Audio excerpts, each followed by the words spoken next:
துக்கம் கூட இன்னைக்கு வந்திருக்கிற இந்த மோந்தா புயல், இந்த புயல் பாதிப்பு இருக்காதே தவிர ஆனா மழை பாதிப்பு இருக்குன்னு சொல்லி இன்னைக்கு இந்த பிரதீப் ஜான் மாதிரியான ஒரு தனியார் வானிலை ஆராய்ச்சி நிபுணர்கள்லாம் நல்லா சொல்லியிருக்கிறாங்க.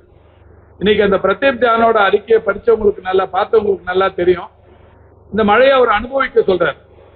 இன்னைக்கு காலையில இருந்து நீங்க பார்த்திருப்பீங்க, காலையில இருந்து வர்ற மழை அவ்வளோ மயில்டா, ரொம்ப யாராவது இதுலயே நனைஞ்சினே இருக்கலாம் போல ஒரு ஆசையா இருக்கும். அதிக கனமழை எவ்வளவு இருக்குன்னா 12 இருந்து 20 வரைக்கும் சென்னை தாங்கும். இன்னைக்கு மழைநீர் வடிகால் வாய்களின் கட்டமைப்பு ரொம்ப நல்லாவே இருக்கிறதால 20 வரைக்கும் தாங்கும்.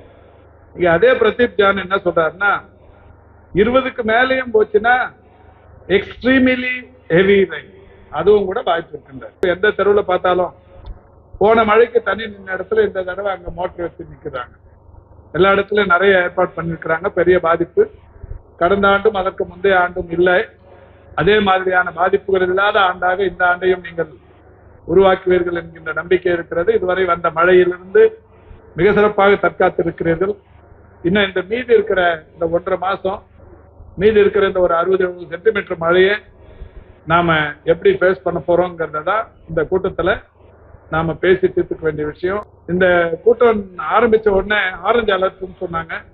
நான் கூட ஆரஞ்சு அலர்ட் விட்டுட்டாங்க, இப்ப போய் கூட்டம் நடத்தி அதிகாரிகள்லாம் ஒரே இடத்துல முடக்கி போட்டா நல்லா இருக்குமான்னு முதல்ல நினைச்சேன். ஆனா நம்ம ஃபீல்டுல தான் இருக்கிறோம், மழை வந்தாலும் ஃபீல்டில் இருக்கிறோம். அதிக மழைன்னா இங்கிருந்து செம்மஞ்சேரிக்கு போறதுக்கு 5 நிமிஷம் ஆகாது, இந்த பக்கம் பெருங்குடிக்கும் இங்க கல்லுக்குட்டிக்கோ போறதுக்கு 10 நிமிஷம் கூட ஆகாது. அதனால நம்ம ஃபீல்டில் தான் இருக்கோம்.